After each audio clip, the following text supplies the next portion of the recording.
Chapter 8. Let yourself fail.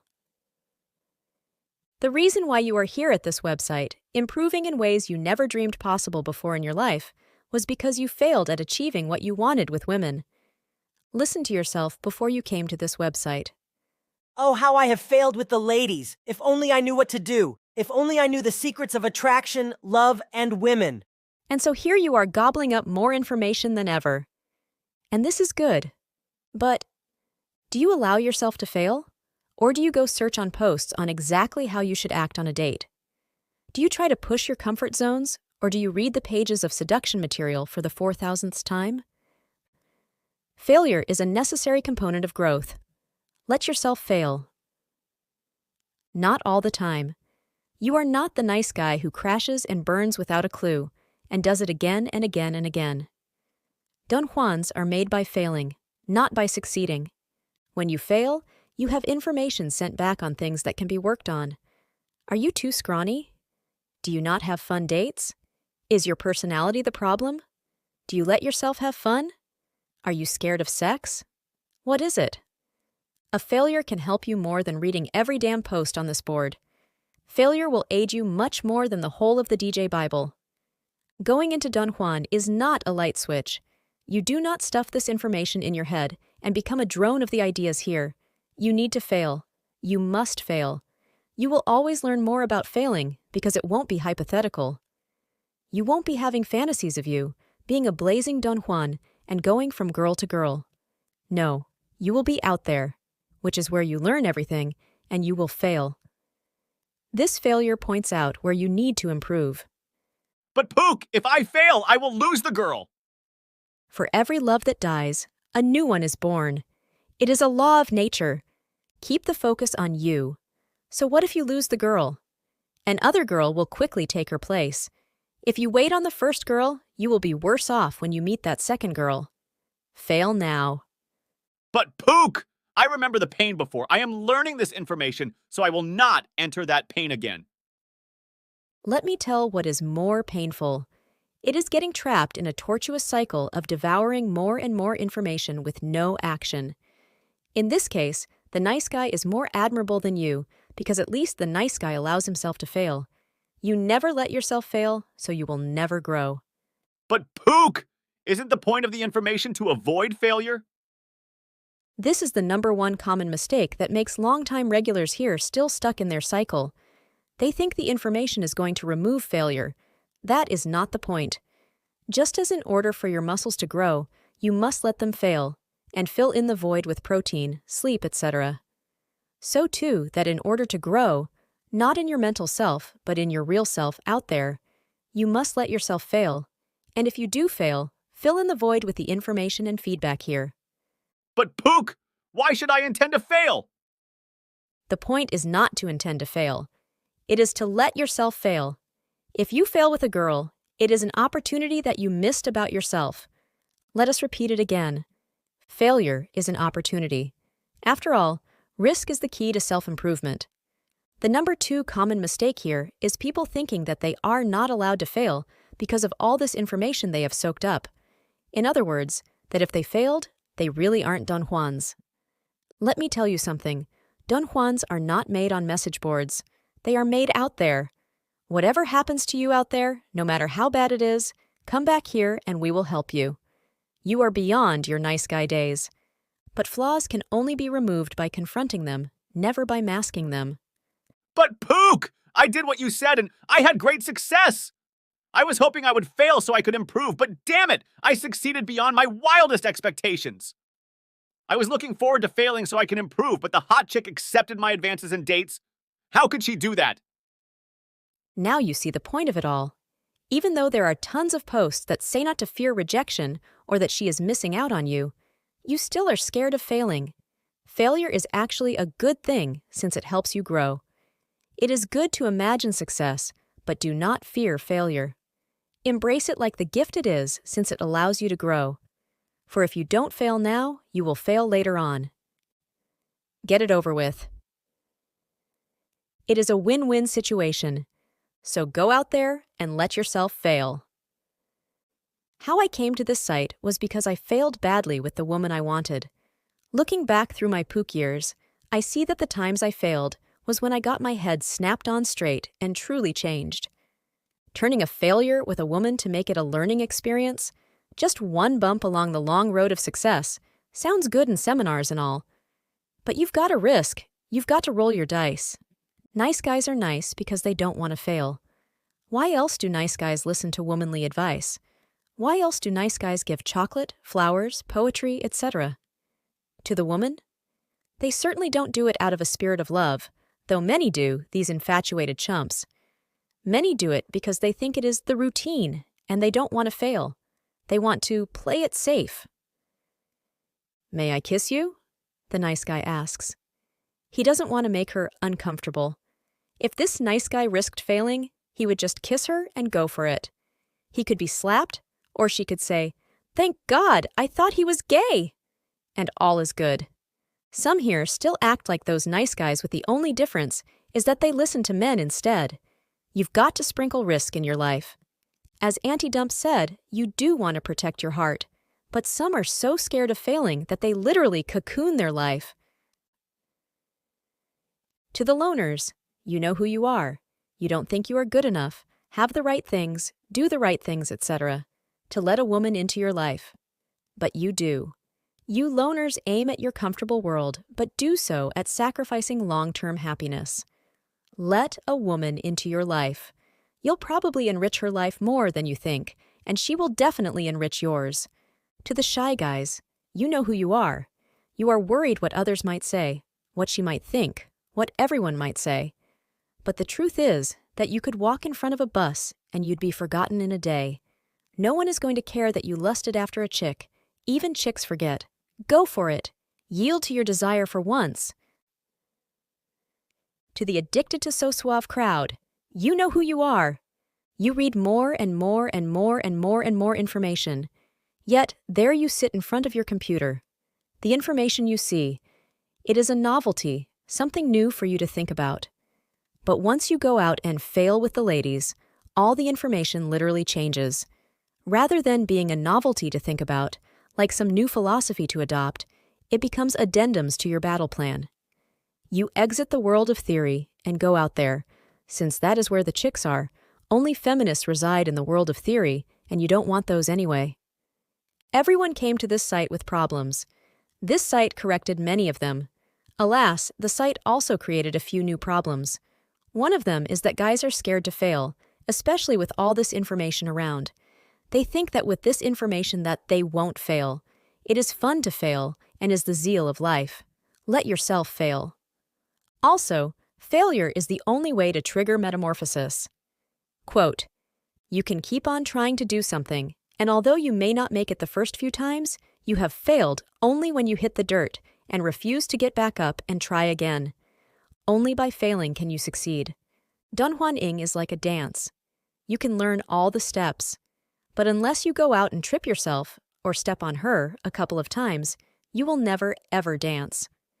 Some guys are so scared of failing that they memorize how they should act and so on. Some men see women and cry, 'Why?' But I approach women and say, 'Why not?' Aim high. I know not how others see it, but as for me, I see Don Juan Ing as making dreams come true. Dreams, the spice of life, the universal spring of success. But I must be wrong, for Brian Redford says, stick to your own league. Stick to your own league. What does that mean? Does that mean there exists an aristocracy of genetics, and that we happen to be on the bottom, the status of clowns and peasants to these princesses and princes? Forgive me, madam, but you, dear, are out of my league. Is this what we should say to the girls we find gorgeous and beautiful? But why stop there? Why not ask, 'Oh, please, may I have permission to speak to you, princess?' Or, 'Thank you, dear, for letting me be in your graceful presence.'" Pook, you exaggerate. Do I? Don't misunderstand. I think Redford has some wise things to say, but that column of desiring beautiful women is the worst advice I've seen. Never cede your dreams, for you risk losing your soul. Redford says that there does in fact exist leagues, a type of genetic or social aristocracy. Just as one would love crumbs and blobs of fat if you were starving, Redford compares overweight women to absolutely no women, taking a page out of the How to Love Fat Bloated Hags, a subgenre of the worst relationship books. Redford then says, "Wait." I will let him speak for himself. By that I mean no matter how great you think you are, or how deserving you feel you may be, the real world put you back in your place and gave you a reality check. You eventually accept it, adjust to it, and learn to appreciate and enjoy your Honda. You also learn rather quickly that a Honda can take you to the exact same places a Mercedes can take you to. Now, for those of you who are cheering his words as wonderful and brilliant, I ask only for a full actualization of his advice. Let us place Redford in front of a custodian. Speak, Redford. How are you? You may think that you can do better, but the real world puts you in your place and gives you a reality check. You must accept it, adjust to it, and learn to appreciate and enjoy your custodial duties. And if the custodian responds, "I know I can do better," what would Redford say? Quiet. Let us hear him. If you were starving, would you scoff at your work? No. You would get on your hands and knees and thank God for your fortune. You also learn that a custodian's paycheck feeds and clothes you just as any other paycheck would. This advice is called settling for mediocrity. If you do it with women, why not use it for every other avenue of your life? Mediocrity in the pursuit for a splinter of joy is no joy at all. For me, the pursuit of the dream is the joy. The letter writer did admit that he was physically overweight, but that does not mean he has to settle and cede his dreams.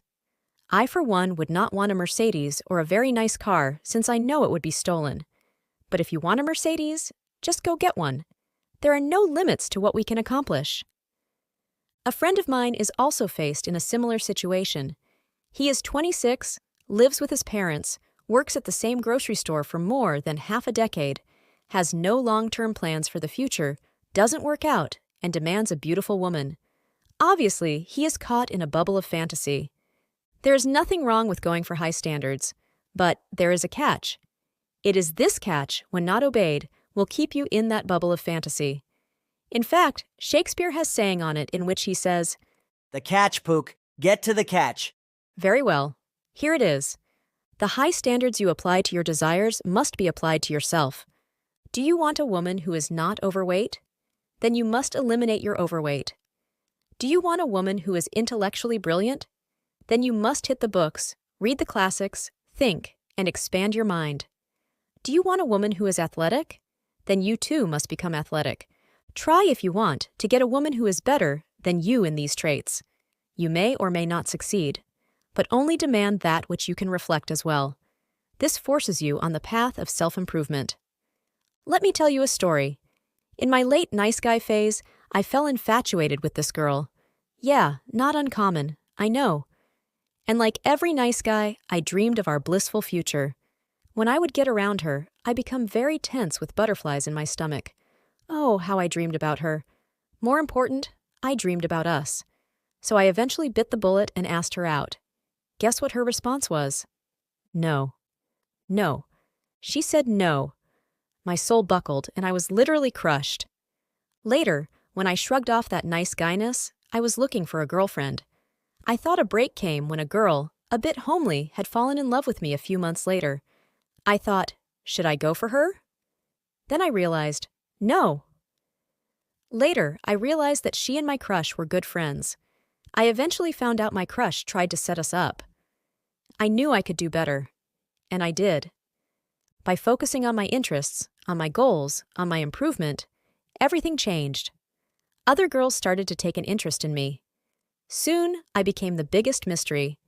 My crush is bewildered, for her friends have the hots for me, and older women say, "How I wish I were 20 years younger." I became the guy the girls talked about when they were alone, and she had placed me in the average category. Ha! Of course, I lost all attraction for her. I felt embarrassed about my past self. How could I get so whipped by a chick I hardly talked to?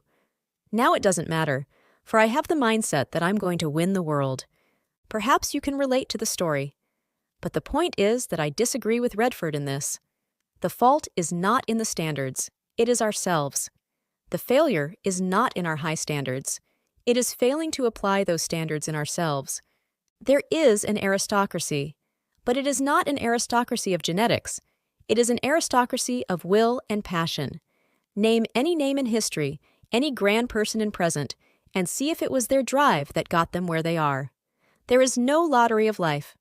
The leagues you see are the ones you create in your own mind. Anyone can get a beauty. Hell, even Voltaire had the audacity to say, "Give me 10 minutes of talk, and I shall bed the Queen of France." Aim high. And as each standard increases, so does yourself. In this manner, you benefit from your fantasy, for now it is tethered to reality, yanking you forward in your proper destiny. Aim high, and behold, for everything shall become new. The women you were lusting for earlier will seem lowly, for you have been on the course of self-improvement while they have not. You worked out, they remained scrawny. You read, they wasted their time. You saved your money and pulled yourself up. They are locked in debt. Aim high.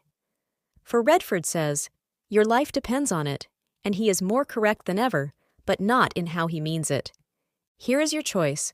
Settle for mediocrity or aim high.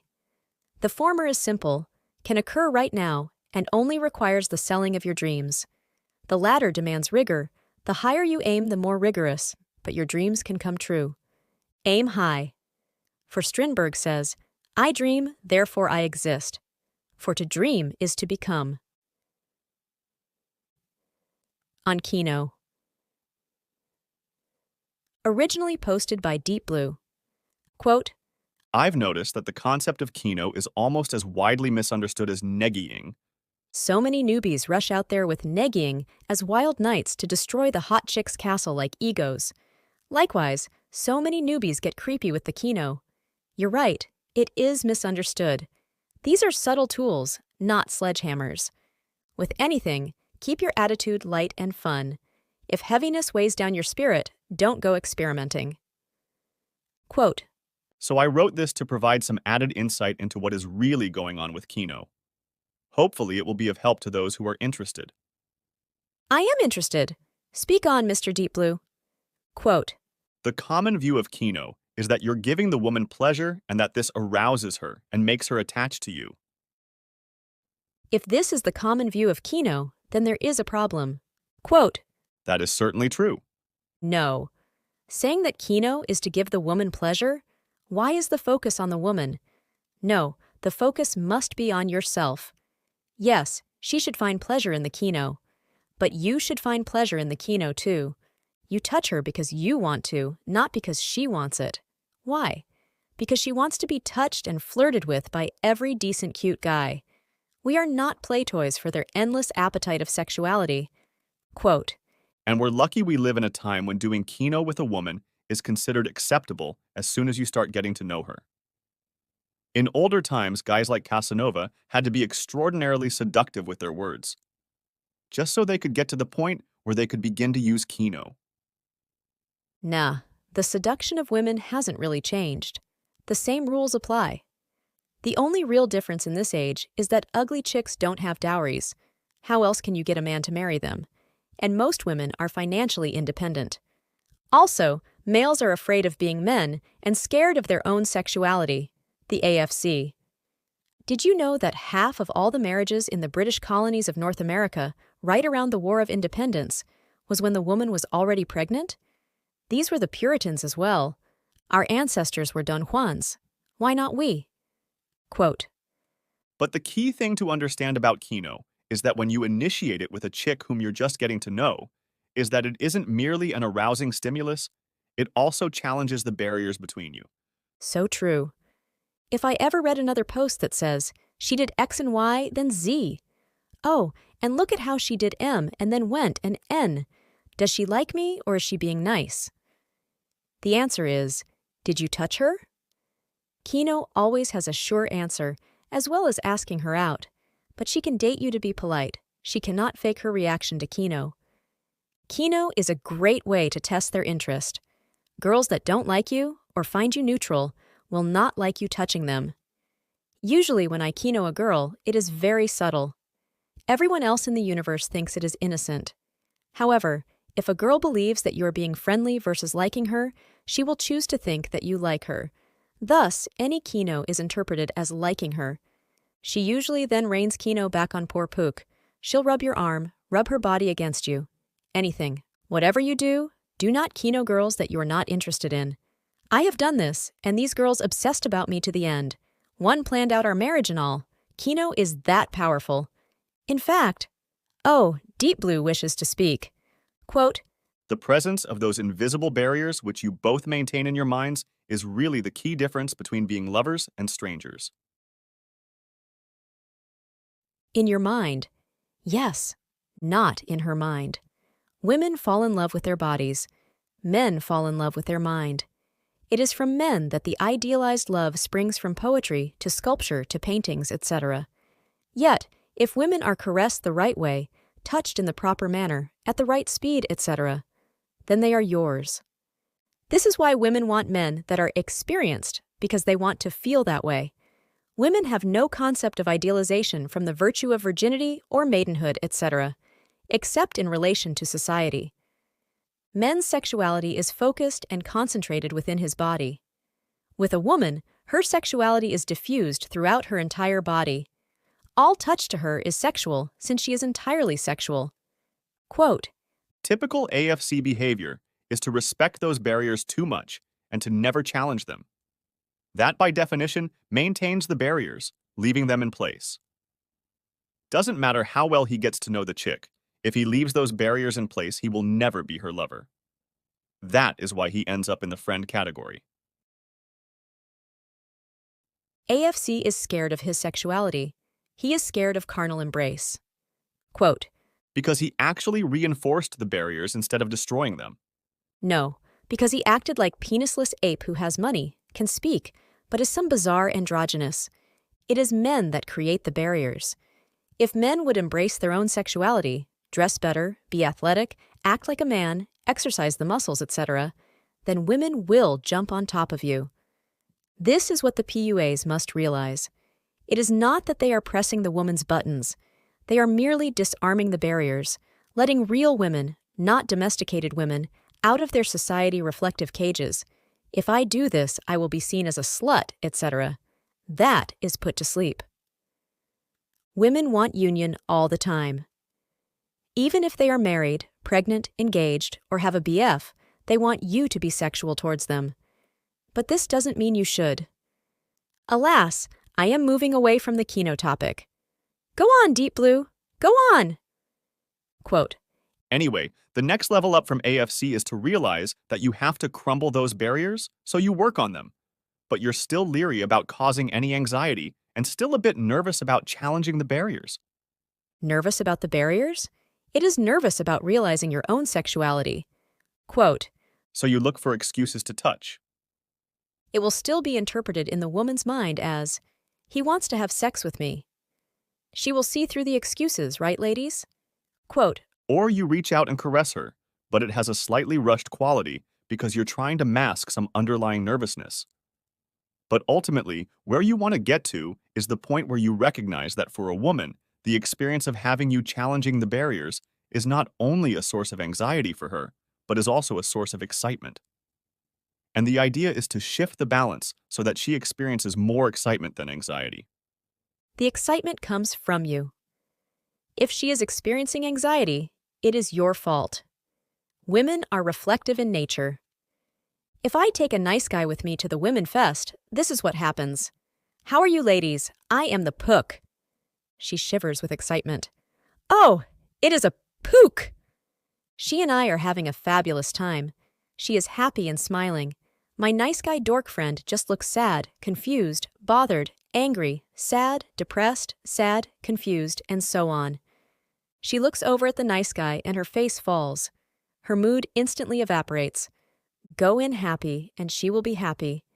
Go in nervous and she will be nervous and unhappy. Quote, Ever see a baby fall down? Notice how they don't know whether to laugh it off or cry, so they look to their parents to see the parent's face? If the parent frowns with concern, then the baby starts crying. If the parent smiles, the baby starts laughing. Quote, Same with women. When you are entering new territory with a woman by challenging the touch barriers between you and her, then you have to do it calmly and confidently, and that causes her to experience it as exciting. If you do it nervously, she'll experience it as something that isn't right, and that makes her uncomfortable. Exactly. Quote, One of the best ways to show confidence is to do it slowly, instead of rushing it. Nervous people rush things to mask their nervousness. think the outcome is already won. Think that she is going to do all the ungodly things you want her to. It is just a matter of when. In the meantime, you have fun because you know the outcome. Women interpret this as confidence and persistence, two traits that turn them on. Self-fulfilling prophecy, for as you think, they shall become. Quote, Nervous people also look away, so you calmly make eye contact. And nervous people look serious, so be sure to smile a lot. Nervous people also make their voice tense, so you make yours relaxed and make your posture very open and relaxed rather than being closed and tense. if you are nervous, then you have not been around women very much. Quote, All these things will convey confidence, causing her mind to interpret your touch as a source of excitement rather than a source of anxiety. not only that, but she will start touching you like crazy. Good heavens, I have had to literally tell them to stop. Once you show it, that it is okay to be touchy-feely, by the heavens, they will unleash touchiness. Quote, The more you understand and vicariously feel the way your touch excites her, the more you will naturally become confident about doing it. in other words, she likes it. You like it. So do it. Quote, Besides convey confidence, the other thing you need to do with Kino is to strike a balance so it isn't either too challenging nor too tame. As you start slowly caressing her hand or her arm or her waist or back, or maybe feeling her cheek or her hair with your hand, the ideal to strive for is that you want to keep her gently balanced on the very edge of being too excited, so it is never too much for her to handle, nor so mild that it becomes tame. I don't caress them unless I'm going out with them or such. I usually touch them a little, and it is like the floodgates are open on touching the pook. Kino is to make sure you are not a sexual mannequin, because sexual mannequins do not initiate Kino. They just stand there and smile. But after the touch, she thinks of you in flesh and blood terms than in the abstract image way. In other words, in a physical way. In Woman Universe, you cannot separate the physical from the sexual. Anything physical you do with her, she interprets as sexual, probably why girls fall in love with you during action dates, since they are using their bodies from dancing to skating and so on. What I've learned. I know everyone has different objectives on this forum. Mine was a long-term relationship. After being away from this forum for a long while, I've realized what I think are conclusive things. Anti-dump is right all the way. Speed seduction, for the case of long-term relationships, is worthless. I would get results with speed seduction, but I might as well have been an actor. I enjoyed getting responses, but I was never happy. Forget NLP, forget speed seduction, unless you wish to practice them all your life. For a long-term relationship, they are worthless. Anti-dump and the advice on the website is much, much better and actually works. I have flaws, as does anyone else. Speed seduction could veil them, but I want to be accepted for myself and my flaws as well. True love demands the acceptance of the entire package. Here's what I noticed to be extremely effective. 1. Go for the number, go for the date. Guys should not flirt. Women flirt. The job of guys is to ask for the number and to call for the date. This cuts through all women's games. 2. Don't talk about yourself. Focus the conversation on her or on her interests. Only mention things about you if they are the same. Yes, I think the same about parrots being evil too. So many women have said that I'm a mystery. Is this good? Yes. This is because when I do comment on myself, it is very vague and general. I keep my mouth shut. Also, you come across as a good listener. A good listener is the most sexiest trait a guy can have. 3. Demand respect. She may not give you her company, she may not give you her affection, but she should always, and I mean always, give you her respect. Women will not stay with guys they don't respect. and you wouldn't want to be with a woman that didn't respect you anyway. 4. Don't be afraid to disagree. This runs contrary to speed seduction. No, do not seek disagreements. If possible, try to bypass them, but never be afraid to disagree. Women want guys who have a mind of their own. 5. Women are never the priority. Your life is more important. Women take a back seat to your passions and hobbies. Failure to do this makes you desperate. Most importantly, be yourself. Speed seduction will not give you happiness. You want to be accepted for who you are, not because you memorized patterns and lines from an internet website. Being yourself does not mean being a shy, sniveling nice guy. It also includes self-improvement. You cannot act yourself into happiness. Away with the NLP. Away with the speed seduction. Being yourself may give you more failures in dating, but it is the only path to true happiness. As Pook says, as you think, you shall become. Men will be nice when nice guys get laid. Of self-improvement. By putting the focus on you, rather than the women, you do gain a control on your life. Most people sleepwalk through life. Others figure out what women want and, like clay, remold themselves to that. But by focusing on yourself, you keep yourself from ever being desperate, and even if things do not work out with a particular woman or women, you are still better for it since you haven't stopped upgrading yourself. At every workplace since the Kill That Desperation post, I always enter being one way and leave another. For example, one job I enter being kinda cute to the girls there. I leave being pretty damn cute and enter the next job at the same level. Eventually, I become hot and leave to the next. And I was a computer geek. If I could turn myself from a nerd to a stud, then anything is possible. In all your dealings with women, you are the only constant. Changing in how you think leads to a more correct action. A sound mind creates sound attraction. I won't lie, self-improvement will get you no girls. But it does make it much easier to obtain girls. If you don't have the balls to risk, then nothing you can do will get girls. Nothing. One thing that hasn't been stressed enough here is social improvement. This is beyond how to talk to a chick. This is being outgoing, which is hard to do when you are reading DJ posts. It's a classic catch-22. Yes, you can read and be Mr. Smart. Yes, you can pump weights and be tough. But if you aren't outgoing, you will still be single. Many guys here will fit this description. They are good-looking and know it. They are fit. They know they want a cutie. But, alas, there is a problem. It is not that they are shy. They have overgrown that. It is not that they are ugly. They are Adonises. No, it is that they are imprisoned in their own homes. Ask her out. To what? What should they do? They feel uncomfortable since it is not what they usually do. The only way to do something with confidence and with ease is to do it often.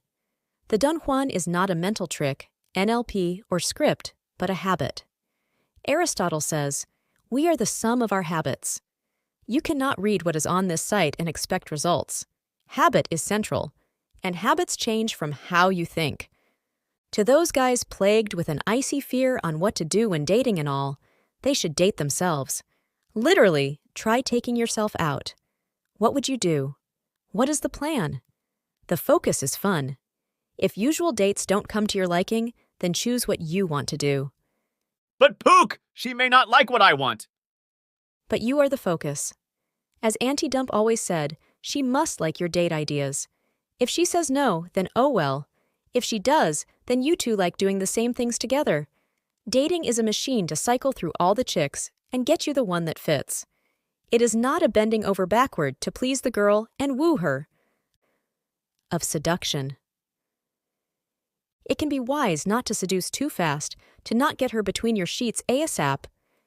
Patience is always a good thing, and lets things grow between you two. Confident guys are confident because they know that it will come. If it is not now, then it will come. If it will come, then it is not now. Yet, it will come.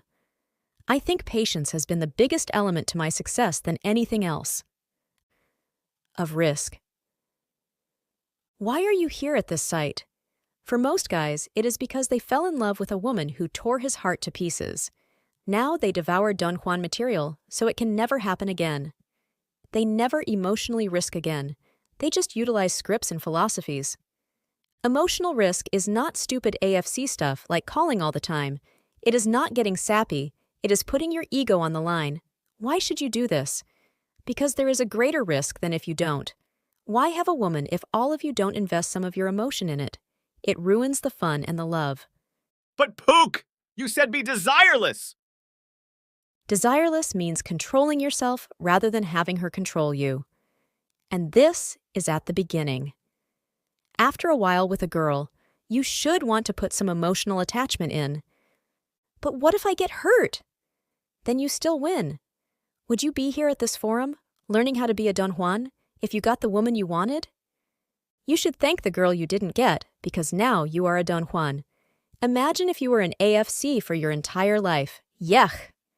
If something similar occurs, the same radical improvement will follow.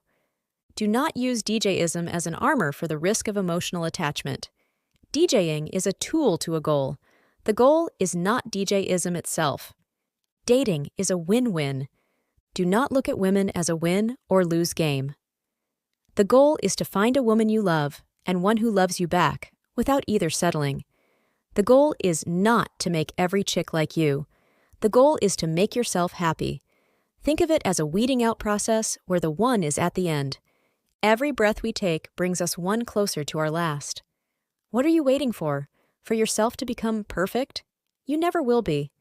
The key is to weed them out to find if she is perfect for you. Do not try to get into a woman's head. I've done so, and I've wasted countless time in the process. Women are meant to be loved, not understood. If you understand them, you can never love them, so choose to love them. It's a happier life than that of a dried-up philosopher. There is nothing to lose. Success is a certainty now. Turn off the computer, go out, and live. The entire series is available on YouTube for free. But if you'd like to own a copy and support my work, you can purchase the 10-hour audio and PDF on Gumroad. The link is in the description.